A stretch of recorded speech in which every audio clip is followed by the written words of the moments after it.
नोरमा group, जो सोचता है वो करता है। आपके अपने सपनों का आशियाना।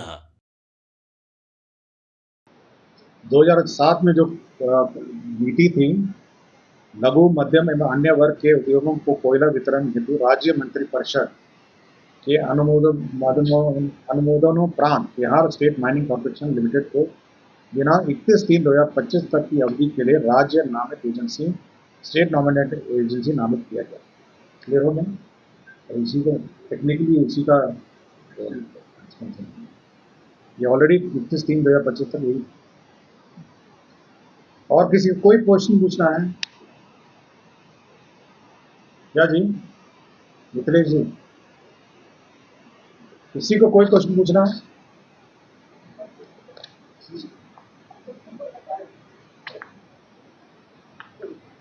देखिए, हम ना प्रायोरिटी हम पहले योजना जो मेजर पॉलिसी डिसीजन कर लेते हैं। नहीं वो फिर भी वो कॉम्प्लिकेटेड हो जाए ना। जो व्यूअर है आप नहीं अकेले ना, यहाँ पे तो पीआरडी का चैनल भी चलता है। वो कंफ्यूज हो जाएगा कि 27 नंबर से शुरू किए हैं, फिर 1 नंबर पे आ गए हैं, फिर 5 नंबर आ गए हैं। मेरे साथ बड़ी प्रॉब्लम है ना। सरकार की जो मुख्य नीति है फिर वो पहले आती है, फिर योजनाओं की स्वीकृति आती है, उसके बाद पद सृजन आता है, उसके बाद लैंड ट्रांसफर आते हैं, भूमि, उसका बर्खास्तगी और फलाना फलाना आता है। ठीक है ना? जो आम जनता को कोई सरोकार नहीं हुआ था लास्ट एजेंडास, जो रूटीन एजेंडाज हैं। कौन सा? देखिए अलग अलग है। देखिए संसदीय कार्य में जैसे सचेतक है, मुख्य सचेतक, उप सचेतक, ये सब हैं। और फिर बहुत सारे कॉर्पोरेशन बोर्ड में भी, आयोगों में भी ये लोग हैं। जो आयोग के लोग भी, उनको भी दर्जा प्राप्त।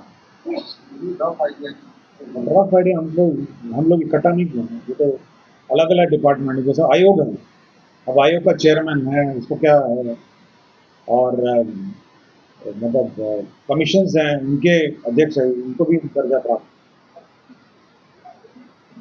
नहीं उनका देखिए, जब बढ़ाए थे तो केवल मंत्री का बढ़ाया, मान्य मंत्री। शायद 500 रुपये का कोई अंतर है, शायद अभी 500 रुपये का, मतलब इक्वल है। 500 रुपये का कुछ अंतर है, बहुत कम अंतर है। आई थिंक 500 रुपीज का कोई अंतर है ना। चल 500 रुपये का कुछ अंतर है। हाँ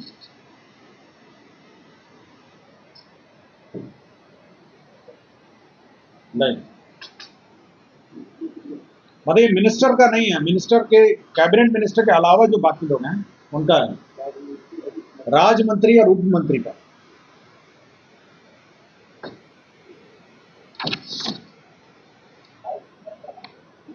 देखिए, राज्य मंत्री एवं उप मंत्री को 70,000 रुपए प्रति माह क्षेत्रीय भत्ता पाने के हकदार होंगे। ठीक है, लिख लिया? 70,000 क्षेत्रीय भत्ता। क्लियर हो गया आपको? नियमावली 5 के प्रभाव अंतर्गत भत्ता अंतर्गत निम्नलिखित जोड़ा जाए। राज्य मंत्री उप मंत्री को दैनिक भत्ता है 3,000 रुपया। दैनिक भत्ता को 3,000 बढ़ा के 3,500 किया गया। क्लियर हो गया आपको? राज्य मंत्री और उप मंत्री को 65,000 प्रति माह वेतन अनुमान्य होगा, 65,000। 70,000 हो गया क्षेत्रीय भत्ता, 3,500 हो गया दैनिक भत्ता, और अतिथ्य भत्ता जो ये है 24,000 से 29,500, 23,500 से 29। क्लियर हो गया आपको? चारों क्लियर हो गया जी? पढ़ दूं? मतलब राज्य मंत्री उप मंत्री को 65,000 प्रति माह वेतन अनुमान्य होगा। राज्य मंत्री उप मंत्री को 70,000 प्रति माह क्षेत्रीय भत्ता होगा। राज्य मंत्री उप मंत्री को दैनिक भत्ता 3,500 होगा।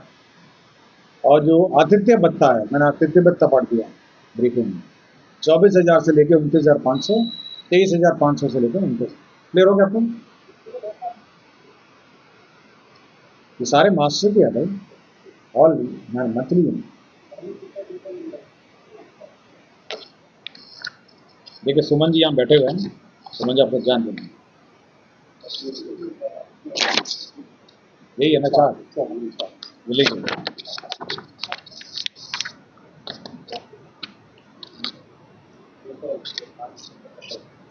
ये लीजिए मैडम, देखिए सुनिए, ये मैंने दिया है मैंने, लीजिए मैडम, ये पूरा डिटेल है, वर्तमान प्रावधान और संशोधित प्रावधान, क्लियर है ना।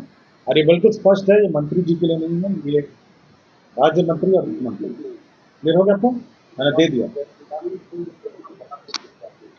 ये बहुत कम है भाई, ये तो कितने होंगे मुख्यमंत्री और फिर सचेतक है, मुख्य सचेतक है, मुख्य सचेतक है, ये सब बहुत ही कम है, बहुत ही कम होंगे, मतलब हमको लगता है 100 भी नहीं है। ये तो अदर तक सैलरी देता है। उसमें है सैलरी जोड़ दी, सब जोड़ दी। और कुछ पूछना है? मैं इतना बार पूछता हूँ उसके बाद भी फोन ब्लॉक करते हैं। हाँ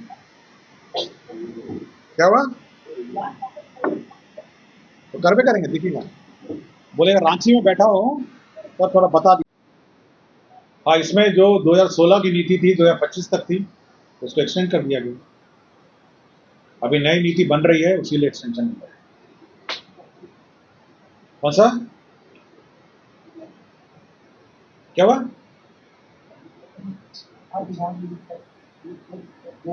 दो पद है, एडवाइजर का पद बनाया गया है। वैद्यनाथ जी और पंकज जी जो रिटायर हुए हैं शिक्षा विभाग में, अब एडवाइजर के रूप में। अच्छा वो वाला शिक्षा वाला निकालो, अभी बताता हूँ, शिक्षा वाला निकालो। देखिए शिक्षा में प्रखंड स्तर पर आज के दिन में सुपरविजन नहीं है। आपको याद होगा आउटसोर्सिंग से हम लोगों ने व्यवस्था की हुई है, और आउटसोर्सिंग कर्मी स्कूल में जाते हैं, काफ़ी झंझट होता है उसको लेके, और आउटसोर्सिंग के माध्यम से स्कूल का निरीक्षण होता है, आपको सभी को जानकारी है। एक तो क्वालिटी बहुत पुअर होती है निरीक्षण की, और फिर बाकी अन्य कॉम्प्लिकेशंस भी इसके कारण हुए। तो हम लोगों ने ये कहा है कि करीब जो स्कूल्स हैं हम लोग के, उसका निरीक्षण अब रेगुलर बीपीएससी द्वारा नियुक्त कर्मी करेंगे, जिसमें शिक्षा विकास पदाधिकारी की नियुक्ति प्रखंड स्तर, ये प्रमोशन का स्तर होगा, शिक्षा विकास पदाधिकारी, ये प्रमोशनल पोस्ट है। नियुक्ति सभी की होगी सहायक शिक्षा विकास पदाधिकारी के पद पर।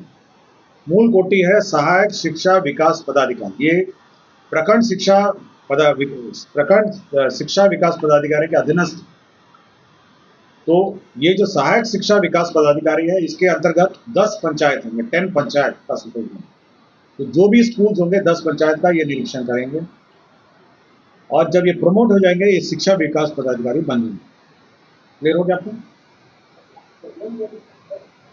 वो अलग है, वो अलग कैटेगरी, वो डाइंग कार्डर है, वो हम लोग उसको रिवाइव नहीं कर रहे हैं। दैट इज अ कार्डर जो जैसे है अपना रिटायरमेंट धीरे धीरे होगा, तो खत्म हो जाएगा। अभी केवल सहायक शिक्षा विकास पदाधिकारी, शिक्षा विकास। देखिए 534 भाई, हर ब्लॉक में शिक्षा विकास पदाधिकारी होगा।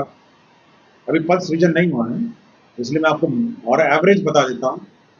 शिक्षा विकास पदाधिकारी के हैं हर ब्लॉक, और सहायक शिक्षा विकास पदाधिकारी हर 10 पंचायत में।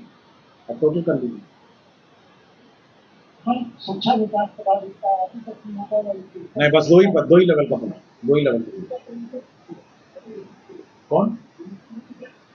इसका है ना भाई, आपके जो सरकार का प्रक्रम है कि कितने साल बाद प्रमोशन आना है, वही है। लेकिन अभी तो खाली रहेगा, जब तक प्रमोशन नहीं होगा सहायक शिक्षा विकास पदाधिकारी न रहेंगे। ये जो गोल डिस्ट्रीब्यूशन पॉलिसी के तहत जो स्टेट नॉमिनेटेड एजेंसी सर्टिफिकेट हुआ है, तो इसकी मतलब क्या मोडालिटी वर्क किस ढंग से होगा? क्या अभी तक मतलब सिस्टम क्या था? और ओपन मार्केट से ये लोग परचेज कर रहे हैं यूजन इंडस्ट्री में, और कोई इसमें रेट फिक्स उस ढंग का की बात होती है?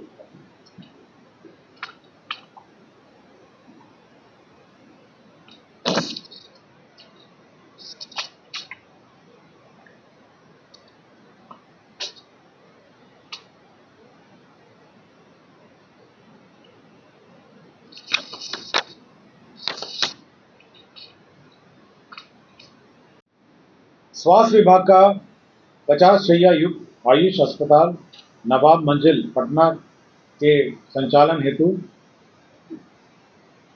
आयुष मंत्रालय भारत सरकार नई दिल्ली के दिशा निर्देश के आलोक में 36 पदों का सृजन किया गया है। बिहार कर्मचारी चयन आयोग में डेटा एंट्री ऑपरेटर पे लेवल 4 के कुल 29 पद एवं कार्यालय प्रचारी पे लेवल 1 के कुल 6 पद अर्थात कुल 35 पदों का सृजन किया गया है। मद्य निषेध उत्पाद एवं निबंधन विभाग के अंतर्गत 6 जिलों यथा रोहतास, सासाराम, औरंगाबाद, पश्चिम चंपारण, बेतिया, बेगूसराय, किशनगंज एवं गोपालगंज में स्थायी रूप से एक एक नया उत्पाद रसायन प्रयोगशाला खोले जाने एवं 48 पदों की स्वीकृति दी गई है।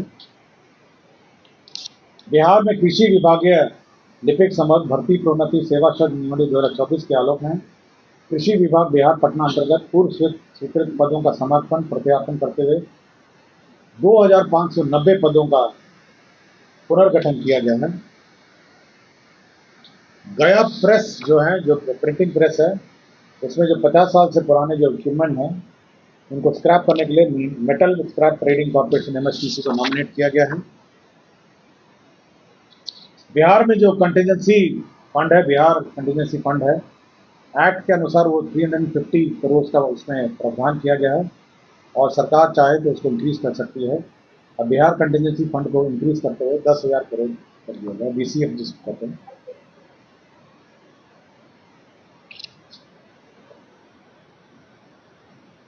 वित्त विभाग ने जो बिहार सप्तम राज्य वित्त आयोग का गठन किया है, उसमें 3 मेंबरों का 3 मेंबर हैं, उसकी गठनोत्तर स्वीकृति किए गए हैं।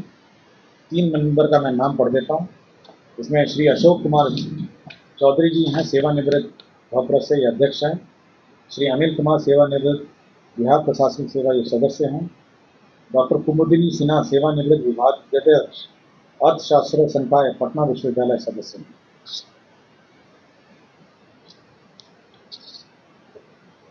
ये फाइनेंस कमीशन है, स्टेट फाइनेंस कमीशन, जो स्टेट के रिसोर्सेज हैं उसका बंटवारा between state government and the local bodies उसका बंटवारा करती है। स्वास्थ्य विभाग का एक प्रस्ताव था, बिहार दंत शिक्षा सेवा ट्यूटर सहित संबंध नियमावली 2025 का स्वीकृति दी गई है। बिहार औषधि नियंत्रण प्रयोगशाला तकनीकी कर्मी संवर्ग संशोधन नियमावली 2025 की स्वीकृति दी गई है। ये रेवेन्यू द्वारा संचालित सभी 927 राजस्व न्यायालयों में का आधुनिकीकरण वीडियो कॉन्फ्रेंसिंग लागू करने के लिए 38 करोड़ 12 लाख 10,000 रुपये स्वीकृत हुए। सभी रेवेन्यू कोर्ट्स में अब वीडियो कॉन्फ्रेंसिंग की व्यवस्था है। ये मुजफ्फरपुर में ESIC अस्पताल के लिए 5.07 एकड़ का लैंड ट्रांसफर किया गया है। नवादा जिले में पकड़ी बरावा अंचल में 132/33 KVA ग्रिड उपकेंद्र के लिए जमीन का transfer Bihar state transmission company limited को ट्रांसफर किया गया है। पटना में गुरु गोविंद सिंह सदर अस्पताल पटना के परिसर में दक्षिण पूर्वी में हिस्से में 11.9 डेसिमल भूखंड का उपयोग आम रास्ता के रूप में किया जाएगा। यह रास्ता अवरुद्ध हो गया था इस अस्पताल के निर्माण के कारण, अब इसमें आम रास्ता का भी निर्माण किया जाएगा। मंत्रिपरिषद ने 2 रिटायर्ड IAS ऑफिसर को 1 मार्च 2025 के इफेक्ट में शिक्षा विभाग में नियुक्त किया था। उनका डेजिग्नेशन अब संविदा के आधार पर परामर्शी के रूप में परिवर्तित कर श्री बैद्यनाथ यादव और श्री पंकज कुमार को नियुक्त किया है 1/3/2025 के इफेक्ट से। डॉक्टर रमन राज रमन ये 19/12/2021 से बखरी बेगूसराय से लापता थे नौकरी से, अनुमंडलीय अस्पताल बखरी से। इनको बर्खास्त कर दिया गया है। स्वास्थ्य विभाग में ही डॉक्टर तबरेज अख्तर प्रधान अध्यापक मोनाफेउल आज़ाद प्रभारी प्राचार्य, इनको अनिवार्य रूप से सेवानिवृत्त कर दिया गया है।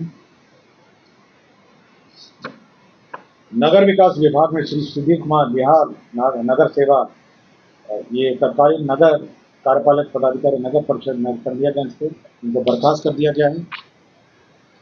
और विभिन्न नगर निकायों में जो बकाया शुल्क है उसका भुगतान 31 मार्च से पहले कर दिया गया था 301.18 करोड़, उसकी घटनात्मक स्वीकृति मंत्रिपरिषद ने दी। तो कुल 27 एजेंडे को मंत्रिपरिषद ने स्वीकृत दिया। धन्यवाद। आज मंत्रिपरिषद में 27 एजेंडों पर निर्णय हुए हैं। जो सबसे महत्वपूर्ण एजेंडा है वह स्वास्थ्य विभाग का है, जिसमें स्वास्थ्य विभाग को विभिन्न काडरों में बांटा गया है। एक पब्लिक हेल्थ काडर है और एक हॉस्पिटल मैनेजमेंट काडर। जो हॉस्पिटल मैनेजमेंट काडर है वो मुख्य रूप से जो हॉस्पिटलों का संचालन है वह देखेगा, और जो पब्लिक हेल्थ काडर है वैक्सीनेशन है और जो पब्लिक हेल्थ के कार्यक्रम हैं वो देखेगा। जैसे कोरोना का है, वैक्सीनेशन है, प्री वैक्सीनेशन है और टीकाकरण कार्यक्रम है, ये देखेगा। इसमें 3 डायरेक्टरेट होंगे। एक पब्लिक हेल्थ डायरेक्टरेट होगा, एक हेल्थ सर्विसेज डायरेक्टरेट होगा और एक मेडिकल एजुकेशन डायरेक्टरेट होगा। तो जो स्वास्थ्य शिक्षा है उसका अलग डायरेक्टरेट होगा, हेल्थ सर्विसेज का डायरेक्टरेट होगा जिसमें हॉस्पिटलों का संचालन होगा, और पब्लिक हेल्थ डायरेक्टरेट है जिसमें बीमार पड़ने ना पड़े उसके लिए जो कार्यक्रम हो आयोजित करेंगे, जैसे टीकाकरण है, स्प्रे है या मच्छरों का जो स्प्रे, जो कार्यक्रम है जो पब्लिक हेल्थ से रिलेटेड है वो कार्यक्रम किए जाएंगे।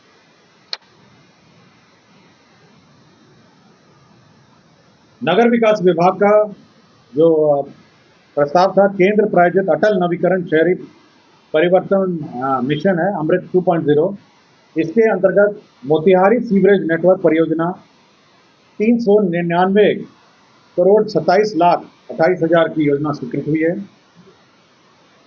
नगर विकास का ही एक प्रस्ताव था, केंद्र प्रायोजित अटल नवीकरण और शहरी परिवर्तन मिशन अमृत 2.0, इसके अंतर्गत बक्सर जल आपूर्ति परियोजना, इसकी कुल राशि 156 करोड़ 1,32,000 रुपये है।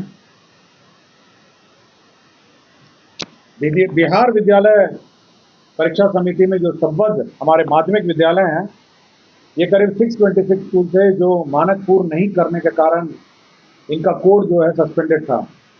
तो राज्य सरकार ने मोहलत देते हुए 1 साल और इसको एक्सटेंड करने का निर्णय लिया है। 626 माध्यमिक विद्यालय हैं जो 31/3/2026 तक ये कोड अब एक्टिवेट हो जाएगा और इसी बीच उनको अपने मानक को पूर्ण करना होगा।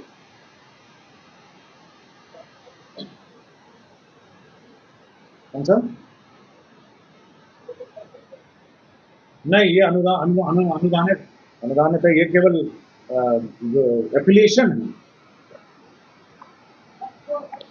माध्यमिक। शिक्षा विभाग का एक और था कि जो हमारा नया शिक्षा काडर बनना है उसका नाम है बिहार, जो ब्लॉक के अनुश्रवण है उसका नाम है बिहार शिक्षा प्रशासन संबंध नियमावली 2025। इसके अंतर्गत 2 पद हम लोग को 2 लेवल के पद सृजित होंगे। पहला पद होगा सहायक शिक्षा विकास पदाधिकारी और दूसरा होगा शिक्षा विकास पदाधिकारी। शिक्षा विभाग विकास पदाधिकारी जो है वो प्रखंड स्तर का होगा और सहायक शिक्षा विकास पदाधिकारी हर 10 पंचायत में 1 पदाधिकारी होंगे जो अब स्कूल का मॉनिटरिंग करेंगे, इंस्पेक्शन करेंगे और जो शिक्षा से संबंधित सुपरविजन का जो काम है करेंगे। ये नई बहाली है, न्यू रिक्रूटमेंट है, एक प्रखंड स्तर पर है और हर 10 पंचायत पे 1 ऑफिसर की बहाली है और यही लोग उसका वहाँ का सुपरविजन करेंगे, ब्लॉक के जो स्कूल्स का इंस्पेक्शन करेंगे। उद्योग विभाग में औद्योगिक निवेश प्रोत्साहन नीति जो 2016-2025 तक एक्सटेंडेड थी, वो अगली नीति जब तक नहीं आएगी तब तक के लिए एक्सटेंड कर दिया गया। बिहार में जो कोल वितरण नीति 2007 थी, उसके अंदर जो कोल का जो वितरण है, सेल ऑफ कोल, उसके लिए राज्य सरकार ने एक स्टेट नॉमिनेटेड एजेंसी नॉमिनेट किया है 1/4/2025 से 31/3/2030 तक के लिए। ये Bihar state mining corporation limited जो है ये एजेंसी नामित की गई है। राज्य में जो बिहार मंत्री वेतन एवं भत्ता समय समय पर यथा संशोधन नियमावली 2006 का संशोधन है, ये ऑनरेबल मिनिस्टर्स जो कैबिनेट मिनिस्टर्स थे उनका वेतन हम लोगों ने संशोधन किया है। लेकिन बाकी जो दर्जा प्राप्त है जिसमें सचेतक हैं, उप सचेतक हैं, जिसमें राज्य मंत्री और उप मंत्री हैं, उनका हम लोगों ने इंक्रीज नहीं किया। तो अब उनका हम लोगों ने वेतन इंक्रीज कर दिया है। वर्तमान में जो प्रतिमा इनका था 24,000 से बढ़ा के 29,500 और उप मंत्री का 23,500 से बढ़ा के 29,000 हम लोगों ने बढ़ा दिया है। बाकी बच्चों के डिटेल हम लोग आपको जानकारी देंगे। उर्दू निदेशालय में जो सहायक उर्दू अनुवादक हैं, हाल ही में कार्यक्रम में माननीय मुख्यमंत्री जी की घोषणा थी कि जितने सहायक उर्दू अनुवादक हैं उनका पद को डबल कर दिया जाए। तो 1,653 पद पूर्व में सृजित थे, इसको बढ़ा के 3,306 पद हैं। यह जिला स्तर पर है, अनुमंडल स्तर पर है, प्रखंड स्तर पर है, अंचल स्तर पर है और साथ ही साथ करीब 220 थानों में भी अब इनकी प्रतिनियुक्ति की जाएगी, जहाँ पर ये उर्दू अनुवादक अपना उर्दू अनुवादन का काम करेंगे। आपका प्रेस के लिए तो अलग है, आप तो वैसे भी प्रेस गैलरी में बैठेंगे।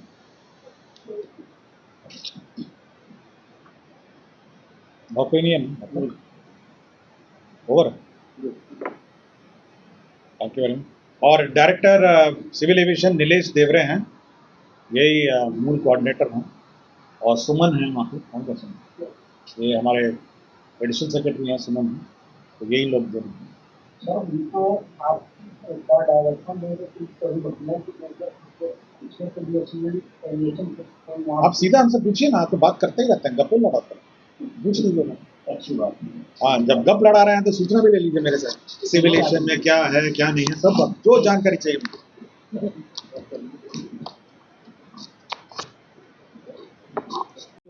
एयर शो होना है, उसके बारे में मैं ब्रीफिंग करूंगा। दिनांक 22 और 23 अप्रैल 2025 को जेपी गंगा पथ पर एयर शो का आयोजन होना प्रस्तावित है। यह भारतीय वायुसेना के सूर्य किरण एक्रोबैटिक टीम के द्वारा यह कार्यक्रम आयोजन किया जा रहा है। सूर्य किरण की टीम 22 तारीख को अपना फुल रिहर्सल करेगी और 23 तारीख को माननीय मुख्यमंत्री जी द्वारा इसका उद्घाटन करेगी। यह कार्यक्रम भारतीय वायुसेना द्वारा एक्रोबैटिक्स का कार्यक्रम किया जाएगा और इस कार्यक्रम का जो बिहार सरकार का जो कार्यक्रम है वो मंत्रिमंडल सचिवालय डायरेक्टरेट ऑफ सिविल एविएशन इसका आयोजन करता है, जिला प्रशासन के सहयोग से। इस पूरे एक्रोबैटिक में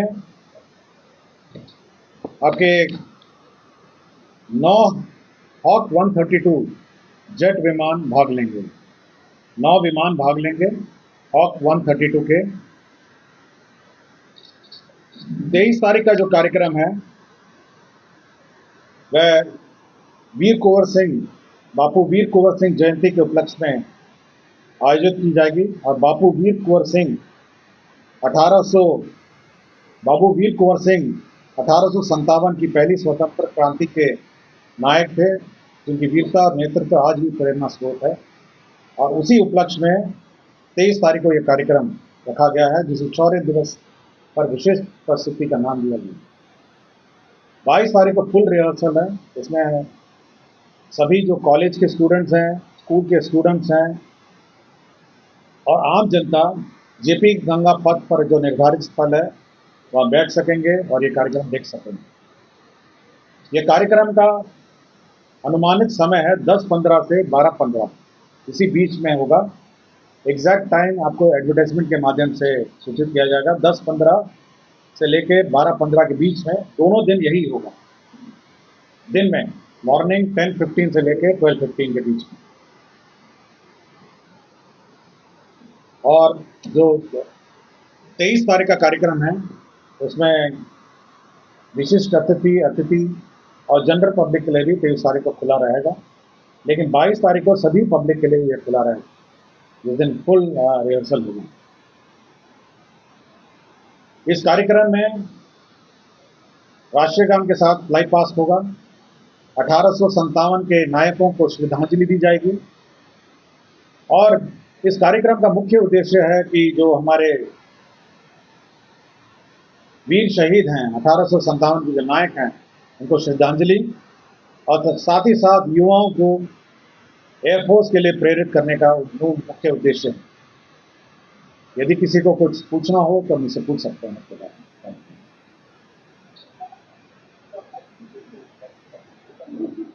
नहीं, उस तरह कुर्सी रहेंगी, बेंच रहेगी।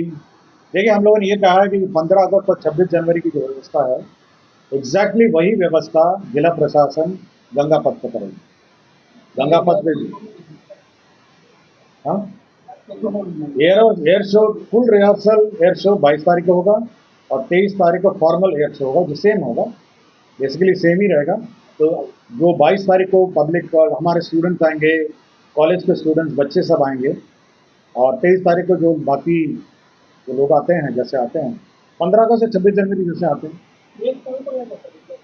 ये एग्जैक्ट प्लेस है आपकी जो जहाँ पे कमिश्नर वाला जो ऑफिस है, जहाँ पे गंगा पथ पर मिलता है, वहाँ की जो एन सिन्हा कॉलेज के सामने से जो रोड जाती है, उसके राइट हैंड साइड। ट्रैफिक की आपको व्यवस्था अखबार के माध्यम से मिल जाएगी कि कौन सा वन वे है, कौन सा टू वे है। लेकिन 22 तारीख को क्योंकि वीआईपी मूवमेंट नहीं है, इसलिए आप आराम से बैठ के आराम से देख सकते हैं। बच्चे, स्कूल के बच्चे भी लाएंगे हम लोग, कॉलेजेस के बच्चे भी, हमारे जो परिभ्रमण योजना है स्कूलों में, उसके माध्यम से बच्चे आएंगे। और 23 तारीख को फॉर्मल हमारा इनाग्रेशन है, माननीय मुख्यमंत्री जी कार्यक्रम का उद्घाटन करेंगे, और एक फॉर्मल वेबसाइट। प्लेन की संख्या 9 है। 9 है, 132 जेट विमान है, वो अपने एक्रोबैटिक्स करेंगे गंगा रिवर गंगा के। और दोनों जो ब्रिज हैं आपके जो राजेंद्र सेतु और गांधी सेतु के बीच में, उसमें ये एक्रोबैटिक्स का कार्यक्रम रखा है। हो गया? हाँ, जेपी सेतु और महात्मा गांधी सेतु। अब जयपुर सेतु और महात्मा गांधी सेतु के बीच में एक्रोबैटिक्स। और कुछ छूट गया काम? नहीं, ठीक है। और कुछ पूछना है? कहाँ गया भाई? नीलेश को बुलाई ना, डायरेक्टर साहब को। सब लोग आ गए हैं और इंतजार है मैडम।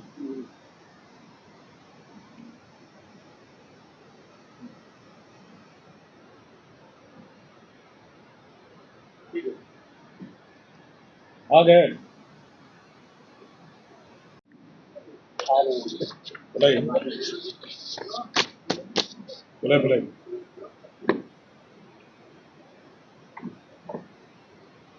आज दो प्रेस कॉन्फ्रेंस हैं। पहला प्रेस कॉन्फ्रेंस है कि कैबिनेट में, तो कैबिनेट नहीं है। दूसरा है बिहार में एयर शो होना है, एयर शो। इसका भी वायुसेना का जो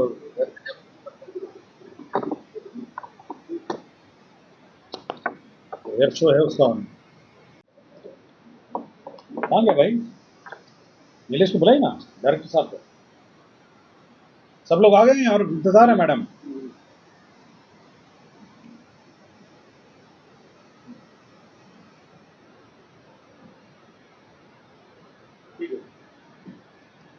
आ गए, बुलाई बुलाई बुलाई।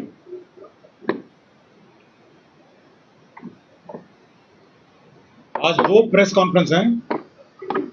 पहला प्रेस कॉन्फ्रेंस है कि कैबिनेट में, तो कैबिनेट नहीं है। दूसरा है बिहार में एयर शो होना है, एयर शो। इसका भी वायुसेना का जो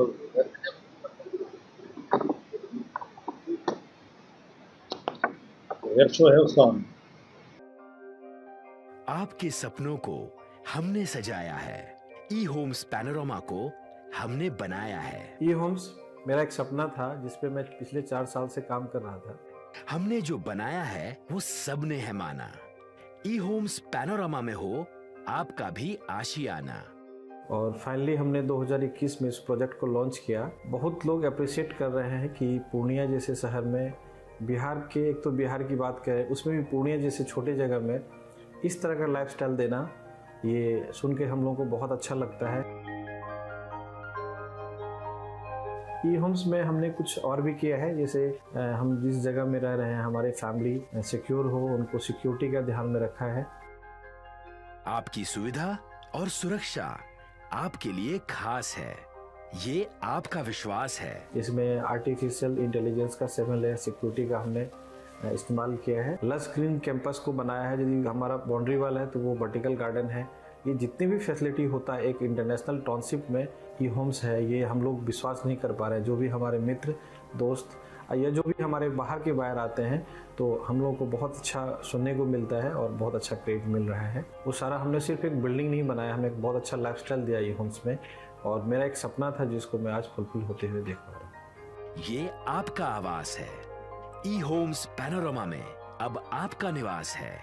ई Homes Panorama, luxurious lifestyle redefined. Panorama Group, जो सोचता है वो करता है। अगर ये वीडियो पसंद आई और वह बिहार के राजनीति और बिहारियत से सरोकार रखेनी तो सब्सक्राइब बटन दबा के चैनल के सब्सक्राइब कर ली। ओजे एगो घंटी बा, ओकरा बटन दबा देला से कुल सटीक और मारक खबर रुआ मुफ्त में मिल जाई। अगर रुआ पत्रकारिता के हमनी के नया प्रयोग में सहयोग कर चाहतानी तो ज्वाइन बटन दबा दी। पेटीएम नंबर नोट कर ली 9386816700।